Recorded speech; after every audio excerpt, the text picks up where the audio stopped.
India's fastest train ആയിട്ടുള്ള വന്ദേ ഭാരതിൽ യാത്ര ചെയ്യാൻ ഫൈനലി അങ്ങനെ എനിക്കും ഒരു അവസരം കിട്ടി. ട്രിവാൻഡ്രം ടു കോഴിക്കോടായിരുന്നു ഞങ്ങളുടെ യാത്ര. ഇന്ത്യയിൽ പൊതുവേ ട്രെയിനിൽ യാത്ര ചെയ്യുമ്പോൾ നമുക്ക് എപ്പോഴും ഉള്ള ഒരു കൺസേൺ ആണല്ലേ ട്രെയിനിലെ വാഷ്റൂം, പൊതുവേ ട്രെയിനിൻ്റെ ഒരു വൃത്തിയില്ലായ്മയൊക്കെ. പക്ഷെ വന്ദേ ഭാരത് ട്രെയിൻ നല്ല നീറ്റ് ആൻഡ് ക്ലീൻ ആണ്. എടുത്തു പറയേണ്ട നല്ല മെയിൻറ്റെയിൻഡ് ആണ്. വന്ദേ ഭാരത് വന്ന് ഇപ്പോൾ ഇത്രയും മാസങ്ങൾ കഴിഞ്ഞെങ്കിലും ഇപ്പോഴും ട്രെയിൻ നല്ല വൃത്തിയോടെയാണുള്ളത്, ഇൻക്ലൂഡിങ് ദ വാഷ്റൂം. കയറി കഴിഞ്ഞ് നമുക്ക് എല്ലാ പാസഞ്ചേഴ്സിനും അവരൊരു വാട്ടർ ബോട്ടിലും ന്യൂസ് പേപ്പറും കൊടുക്കുന്നുണ്ട്. ഇനി ഞങ്ങളിരുന്ന ചെയർക്കാറിൽ ഫുഡ് ഫ്രീ അല്ല, നമ്മൾ എക്സ്ട്രാ പേയ്മെൻറ്റ് ചെയ്താൽ മാത്രമേ ഫുഡ് കിട്ടത്തുള്ളൂ. ഞങ്ങളുടെ യാത്ര മോർണിംഗ് ആയതുകൊണ്ട് തന്നെ ആദ്യം അവരൊരു മസാല ടീ പാക്കറ്റും ഒരു കുക്കിയും തന്നിട്ടുണ്ടായിരുന്നു.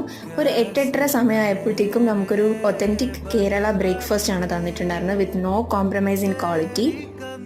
അങ്ങനെ എന്തുകൊണ്ടും നല്ലൊരു യാത്രയായിരുന്നു വന്ദേ ഭാരതിൽ. പക്ഷേ ഇത്തിരി ഒരു ഓവർ പ്രൈസ്ഡ് അല്ലേ എന്നൊരു ഡൗട്ട്.